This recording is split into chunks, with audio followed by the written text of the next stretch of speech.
Hello everyone, thanks for tuning in to the third update for winter 2015-2016 at GazWeathers.com. We've done two updates so far. I think been very interesting updates. The stats show that you seem to have enjoyed them. The third update is going to follow on literally from where we finished last week. We had some very interesting information that was given to us by our good friend James Acril last week, and a little bit of a game changer in terms of bringing together really the El Nino that we're going to have as the main sort of background signal of this winter, bringing that together with what's going on with the solar cycle. And I'll quickly go through it all outside of the video before we move on, but we'll literally be picking up with this one where we finished last week with the second update. And then we'll also have a look at things like sea surface temperature anomalies, what's going on in Russia in terms of snow cover, all of that kind of thing as well. I'm going to try and hopefully keep this a little bit shorter than the past couple of videos. They've both been going on for nearly half an hour. I'll try to keep these updates to around 20 minutes if I can, so I'm going to try my best to keep this a little bit shorter, but I get very engrossed with it all, and I hope you don't mind me going on too much. Well, before I get on with that, just very quickly to mention the ads. There's links articles on all pages at GazWeathers.com, have Brad's widgets. Any articles that you're interested in, please click through. You'll be able to go and read the article, and thanks very much for doing that. There'll be video ads on some of the pages. They'll open out in the content, and then they'll close back up again when you've watched it. It's all helping to pay for GazWeathers.com. Thanks so much for getting involved, and thanks for doing that. So let's get on with it, and we'll start off, as I say, literally where we finished last week. So let's just start off with this one, and this chart really sums up the solar side of things.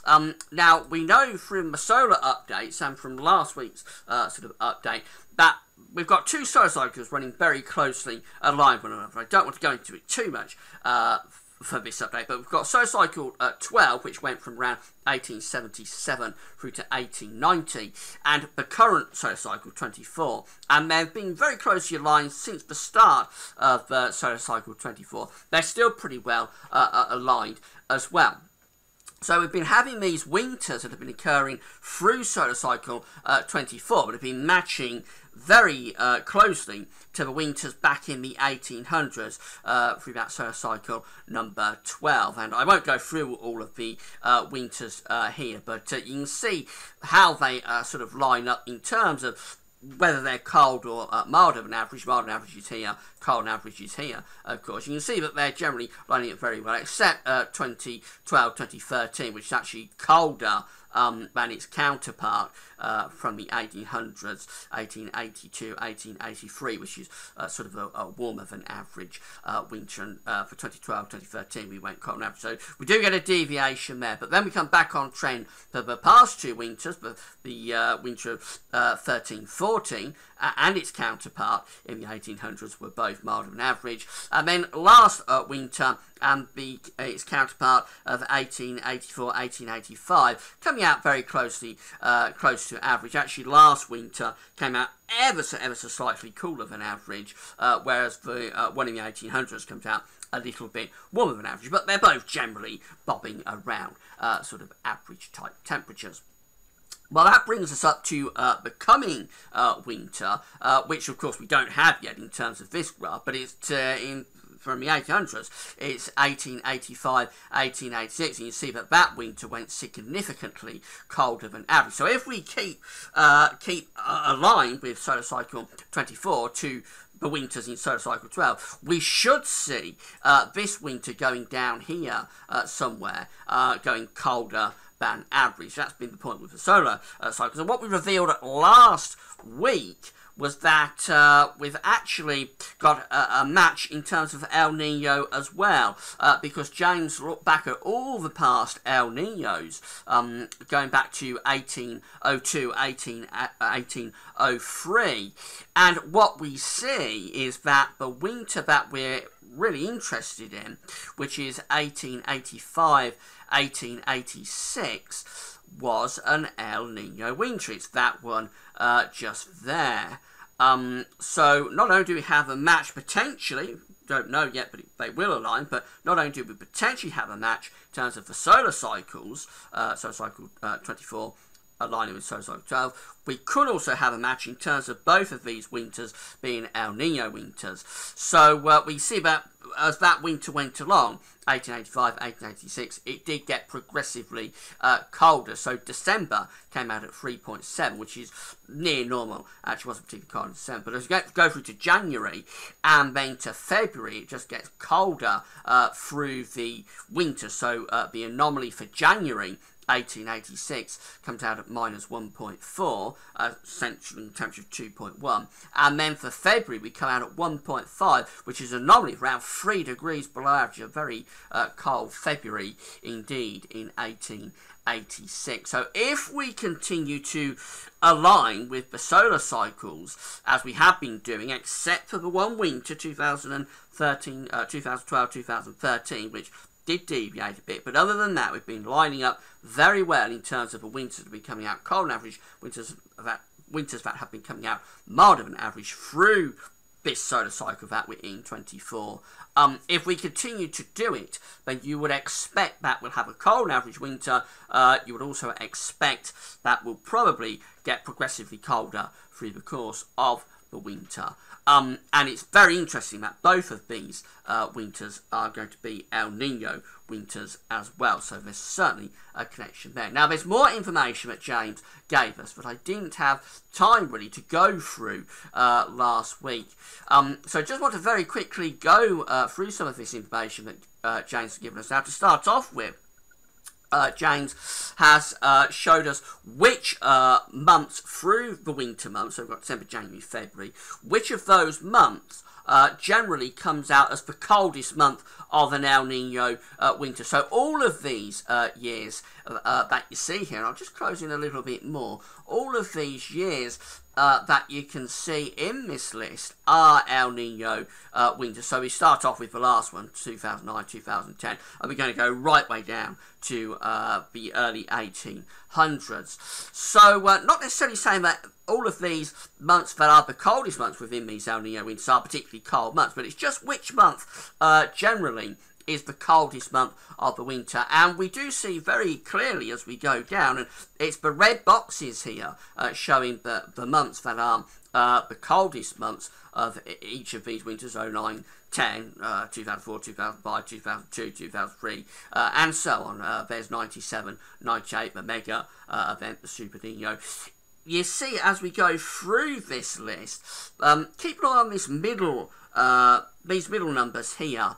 That's January, and as we go through the list, you'll see that the red boxes are showing up in January with increasing frequency going down. Very few of these red boxes are in the December column, but look how many, as we go through this, are indicated for January. And it does very heavily imply, this data, that January, on average, is coming out as the coldest month of these El Nino winters. Now, of course, we know January is typically the coldest month. But anyway, although there's not much in it between January and February, actually, January is ever so slightly colder than February on average, but not a great deal in it. And there is a very strong signal here. I'll show you the numbers on this in a moment. There is a very strong signal as we go through this list for January to be colder than both December and February as well. And we go right way down to 1802, 1803 here. Again, far more red boxes in this middle column, which is showing you January, than we see for February, which there, for instance, from 1867, 1868 down to 1802, 1803, doesn't come out as the coldest month in any of those winter El Nino years, and just a few in the December column as well, but it is very heavily skewed to January. So we can actually have a quick look at this chart, or this information really, which James has given us, and this is sort of summing everything up. So we start off looking at the winters and then have a look at the individual months. So in terms of El Nino winters, we get a bit of a 50-50 split really. The number of El Nino winters coming out warmer than the rolling 30-year average is 30, whereas the number of El Nino winters coming out below the rolling 30-year average is 25. So it is very slightly in favour of a milder than average winter for an El Nino winter, but there's not much in it, and 25 versus 30, when you consider that we're a pretty mild climate anyway, I think it's sort of 50-50 really, whether you get a cold winter or a mild winter with an El Nino going on. What we can say is that an average wind, sort of near normal temperatures, is very unlikely, because only one comes out as average, close to the rolling 30-year average. So it does heavily imply that you're either going to get really quite a mild winter, or you're going to get really quite a cold winter when there's an El Nino going on. There's very little sort of in between and coming out average. Now let's have a look at those winter months, because it is quite interesting. So for December, we see that 32 years come out above average in terms of the rolling 30-year average, and 22 Decembers come out cooler than average. So it does quite heavily favour December to be coming out milder than average. And we do know there's that idea really that December is tending to be a milder month. With El Niños, you tend to get it colder later on. But that just backs up sort of the idea of that. As we go through to January, it's not quite a start, but even so, we still have 31 Januaries coming out milder than average, whereas 24 Januaries come out colder than average. So it's a little bit more likely that you'll be colder than average in January compared to being colder than average. But not a great deal in it, to be honest. Generally, January, again, favours above average temperatures to below average temperatures. But as we go through to February, quite interesting, then it's nearly 50-50, because by February we have 29 months that are coming out warmer than average, warmer than the 30-year average, whereas we have 26 that are coming out colder than average. So that really is pretty much 50-50 in terms of the February data. So really does imply this data, but as we go along, we probably increase the chance of getting a colder than average month in February. Generally, the idea sort of progress along, we should turn it increasingly cold. So some quite interesting information there from James Aquilon, and I think what it really backs up, oh, and by the way, I've got this as well, which is telling us again what we were just looking at a few minutes ago, the months that are the coldest months of winter, not necessarily saying they're colder than average, but the months that are the coldest months of the whole winter, again, very heavily favouring January. So have 28 Januaries that are the coldest months of the winters. Again, not necessarily colder than average, but the coldest months of the winters. Whereas we have just 11 for December and 17 for February. So again, I think what we imply with this is that January is very likely to be the coldest month of the 3 winter months on average. Again, not necessarily saying that it's a colder than average month by any means, but it sort of has the coldest deviation, if you like. But there's also this trend within this data that as we go along, it turns progressively colder, and we know this anyway. December is usually the mildest month of an El Nino winter, and February is the one that sort of favours it to be colder, although January overall comes out on average as the coldest month of the 3. Once you get to February, you sort of have a 50-50 chance of getting a colder than average or a milder than average February. So some really interesting information there from James, and it does sort of back up what we know about El Nino, which is as we progress along, we do increase our chance of turning it colder.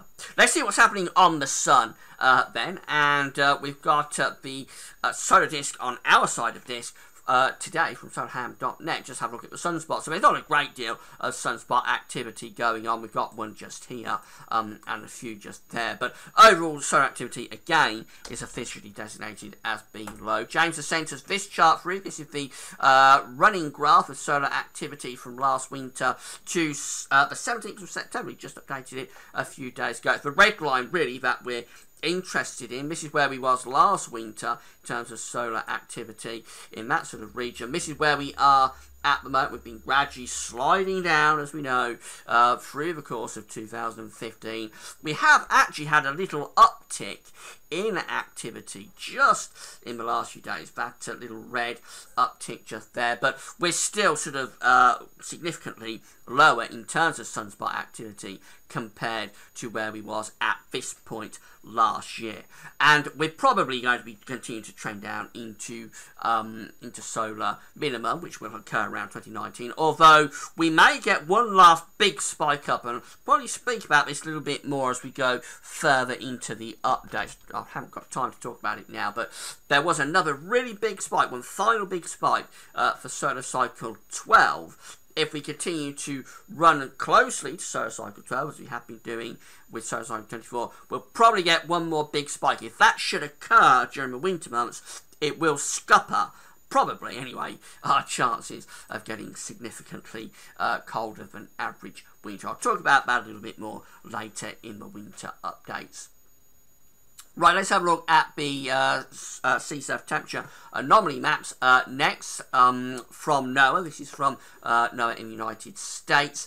What we see with this and what we're interested in is the Pacific and the Atlantic. So we've got the Pacific just here, this large body of water, the biggest sort of ocean on the Earth, and then we've got the Atlantic just here. Now, this is the anomaly map that we was using last week for last week's update, and the two areas that we're specifically interested in, of course, is the ENSO region, which is this one just here, going through the equatorial Pacific. That warm red body of water just there is the signature of El Nino. Also interested in what's going on up here, where it's a little bit cooler. It's not cold, but it's a little bit cooler in this northeastern part of the Pacific Ocean compared to what we've had over the past couple of winters, and of course these colder than average sea surface temperature anomalies in the northern part of the Atlantic. So that was the situation in terms of these maps when we did the update last week. Let's have a look and see how things have evolved this week. First of all, dealing with El Nino, this red area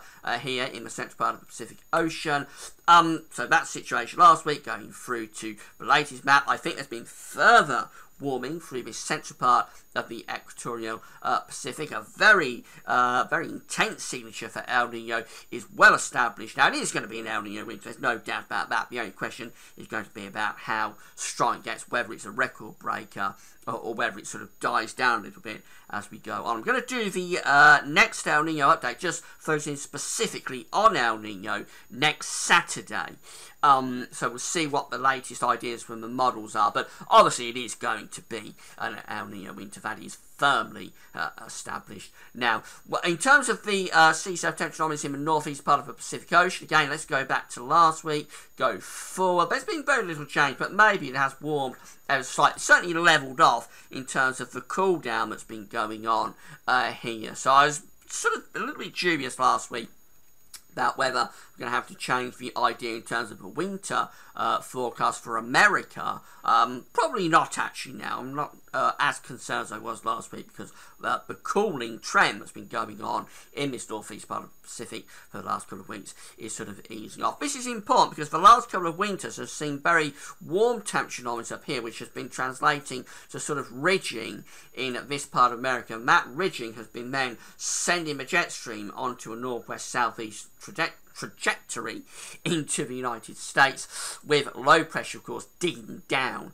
into northern and eastern parts of America, bringing all of those severely cold temperatures that we've been seeing over the past few winters to America. And I sort of had the idea that we'd probably have this pattern re-emerging in America this winter because of this warm waters up in the northeast of the Pacific. But with it easing off, I have sort of been questioning whether I'm going to tweak the winter forecast for America a little bit, but I don't think, probably as the sort of drop in temperature there has been arrested, I don't think I'm going to have to. In terms of the Atlantic, well, of course, we've still got this very cold North Atlantic, at least in terms of averages.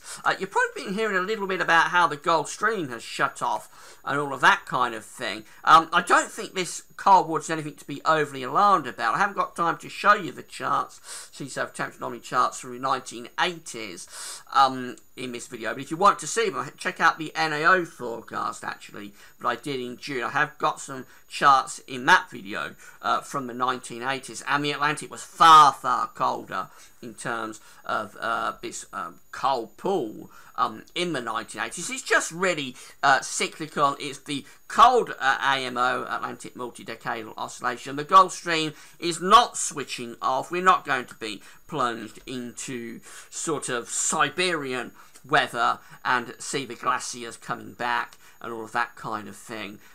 It's a cyclical change. We've been in a warm AMO for quite a while now. We're going into a cold AMO over the next decade. I think this will probably ease off, actually, this cold water, and it'll warm again over, say, the next 5 years. But over the next 10 years, we're probably going to go into a proper cold Atlantic. And when we do go into a proper cold AMO, actually, this will look fairly... well, I won't say insignificant, but it will look fairly tame compared to what can happen when you're right in the middle of a cold AMO era. Just went off on a bit of a tangent there. I've got to try and stop doing that because I want to get through this a little bit quicker than the past couple of updates. So that was the situation last week in terms of the Atlantic sea surface temperature anomalies. Going forward to this week, very little change, but what is interesting is that further warming has occurred to the south of Greenland. Now, we haven't got a warm body of water in this section of the Atlantic yet, but it is interesting because the tropical Atlantic is actually looking fairly warm through here. If we start seeing this water to the south of Greenland warming up, and if we can push this cold water, say, into that part of the Atlantic and around here, then we're going to be very, very close to a tripole, the cold, warm, cold, the warm, cold, warm tripole in the North Atlantic. That can translate back to a negative NAO. We haven't got that yet, but I want to keep monitoring this because I do think as time is going by, it is warming to the south of Greenland. And it's not beyond the realms of impossibility with the Atlantic looking increasingly warm through the tropics. It's not without the realms of impossibility but we may have a tripole signature by the time we start the winter. Hurricane activity has been very little change with that, so I won't dwell on that too much. Let's race through that. We've had 10 total depressions, 9 total storms, 2 hurricanes, and just 1 major Category 3 or above hurricane. As it's now Neo year, it's likely to be quite a weak hurricane season. In terms of what's going on in Siberia, we have got some snow cover now starting to appear. Not anything to be overly excited about, just this area of snow just here and a few splodges just here. Nothing really that you wouldn't expect in the second half of September, but it's the start of the Siberian snow cover season, and we'll see how quickly this advances across the Siberian plain, of course, over the next few weeks. We've reached the minimum of the sea ice melt season, so this yellow area is the ice that's remaining from the melt season, the Arctic ice melt season. This blue area is where the ice has gone. It's been a pretty grim year. The black line here is telling us where we've gone in terms of this melt season. So we're just here. We're in with the years 2007, 2007, and we're also in with 2011 as well, possibly 2008. The worst year, 2012, we have avoided a crash as we had in 2012. We're in that section there. I think the minimum extent was reached on September the 11th this year, and now we are beginning to pull back up once again. If we have a look at this chart, this was the melt season from 2007, so you can see that in 2007 compared to where we are now, we actually lost more on this side of the Arctic over towards the Siberian and Canadian side. We lost more in 2007, but we had more over on the Greenland side compared to what we've got now. So very close actually to this year and 2007. Also the year that we're closest to, maybe closest of all in terms of how it's all set up, is 2011, because we lost quite a lot on the Greenland side in 2007 and not as much on the Siberian Canadian side. So I think actually this year is looking very, very close to 2011. And then finally the death spiral year. Of course, this is what it looks like when you get a death spiral in the Arctic. 2012, horrible year if you get concerned about how much Arctic ice is being lost. That's how it looked in 2012, and quite clearly we are not as bad, nowhere near actually as bad as 2012. So we've reached the minimum extent with the ice melt for this year. It'll gradually start coming back up now as it sort of gets so cold that it can't melt anymore, and eventually within the next week or so it'll start refreezing rapidly, and by the time you get through to November and December, the whole area will be refrozen once again. So that's important because there is an idea, it's fairly speculative, but there is an idea that as you lose the ice, it may translate back into an increased risk of blocking. That's quite controversial. It's only an idea, a theory that's been around over the past few years, really since 2007.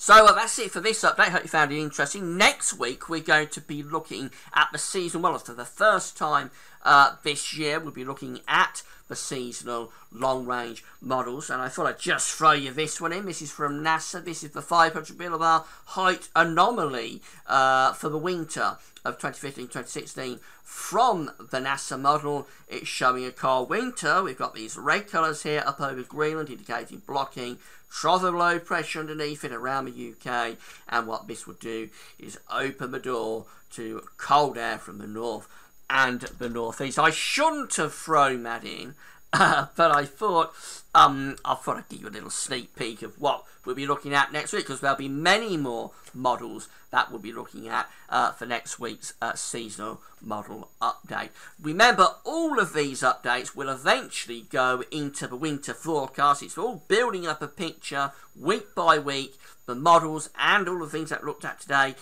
building up to the winter forecast, which is going to be released on the 1st of December. So it'll be very, very interesting to see what those seasonal models are showing next week. Now, have I managed to talk for a little bit less? No, I've been going on for 28 minutes. So I wanted to do a shorter update, but I didn't quite manage it. Hope you stuck with it and found it interesting and informative. And that's all for now. Thanks for watching.